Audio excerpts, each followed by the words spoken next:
Hi everyone! So today I'm going to be discussing my experience with this community research project. So I chose to delve into the topic of what's going on in Pontiac, a city whose city limit is only a 7-minute drive from our OU campus. So I originally decided to center my topic around poverty and homelessness in this community, something that I've had an introduction to and I was interested in exploring more. I just didn't know what it would entail yet. So my family and I have volunteered in the past. We've packed Thanksgiving dinners with an organization called Lighthouse. We've volunteered with gardening and service projects with an organization called Micah 6.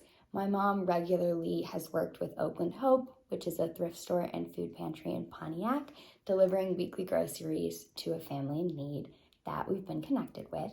And all of these experiences have connected me with people that I was able to interview for primary research for this project. So I have an understanding of what this community means, and more importantly, I really have an impetus to study this community.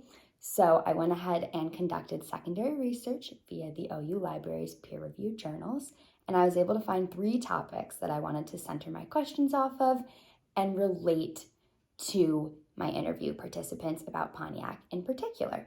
So the first article I looked at discussed government error, and it talked about how the policies that are in place don't actually benefit or help homeless individuals. It also discussed that policymakers are often detached from this issue and they demonstrate kind of a lack of caring.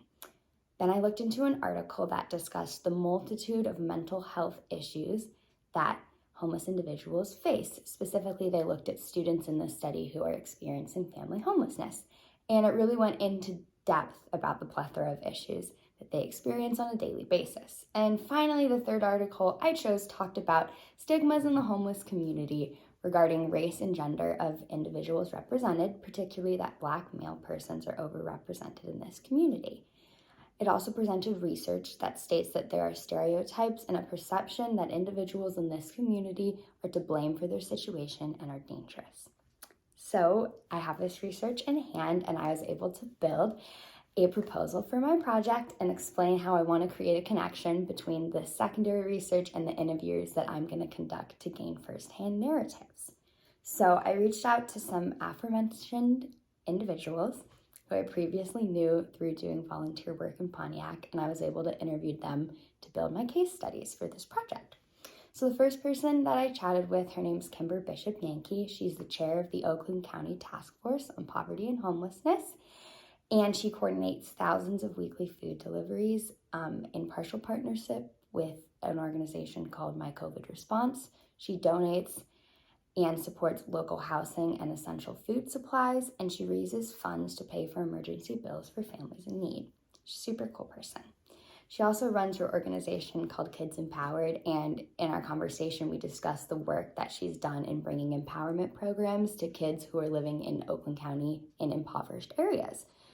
I just want to highlight some of the anecdotes of real people and real lives that Kimber discussed with me, including the story of a mother and her children whose baby froze to death during the night from a freezing Michigan winter temperatures, and of a woman whose name is Sam, who was living in her car during the polar vortex, couldn't find a spot at any of the 3 Oakland County shelters, and due to understaffing and poor policy making, was unable to gain the help that she needed.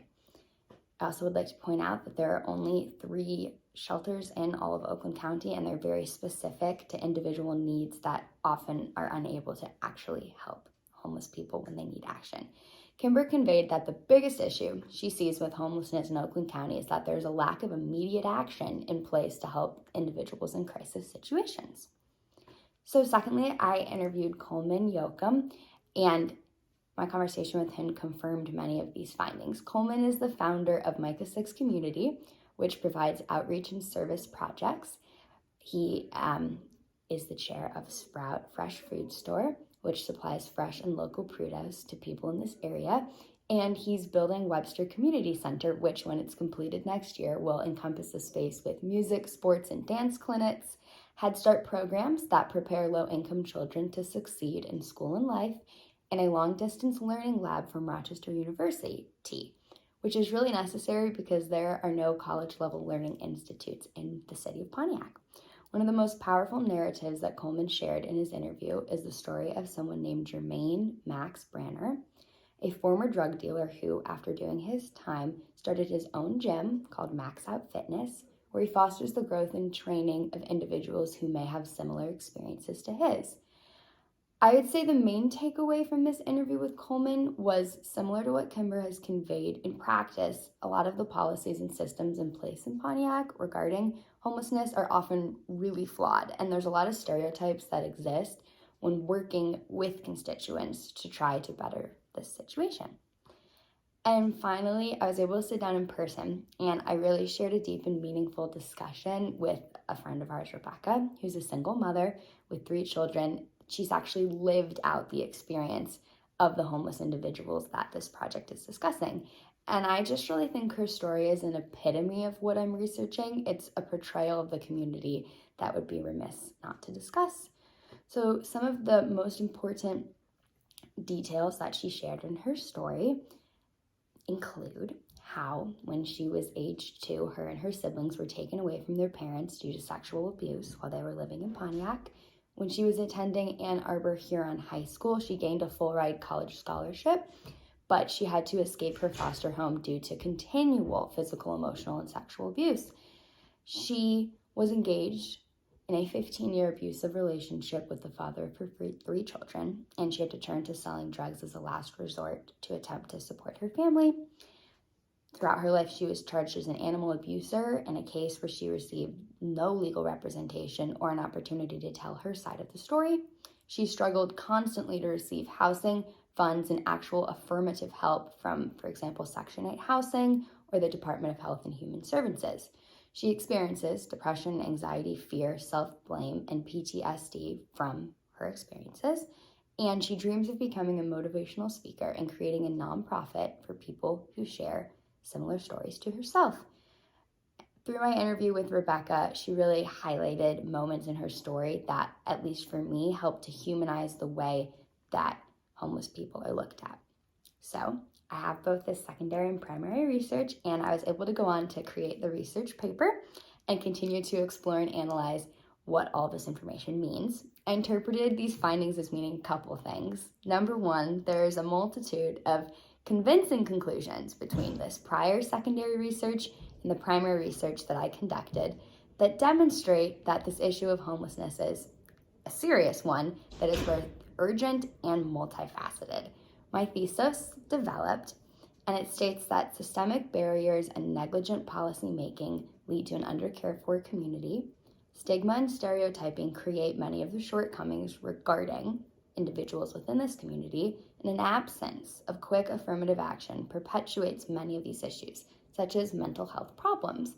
In the future, I think it would be incredibly interesting to read more peer-reviewed studies on homelessness in general, and that way I can discover more concepts that we can explore within these communities. I think it would be really enlightening to investigate homelessness in other cities in Michigan to discover some similarities or some differences with Pontiac. And I also would just love to shine a light on more stories by interviewing more community members of Pontiac that I'm sure have many experiences to share and are doing a lot of work within the community. So really, overall, I've just learned so much from this project. It helps me put my own life and my own experiences into perspective. And I believe it's incredibly valuable to understand what's happening in a community that's so close to where I and many of us live. These findings have really helped me to create a paper that I think is informative, and this class has really taught me how to do research that has helped me build this community project. Thank you.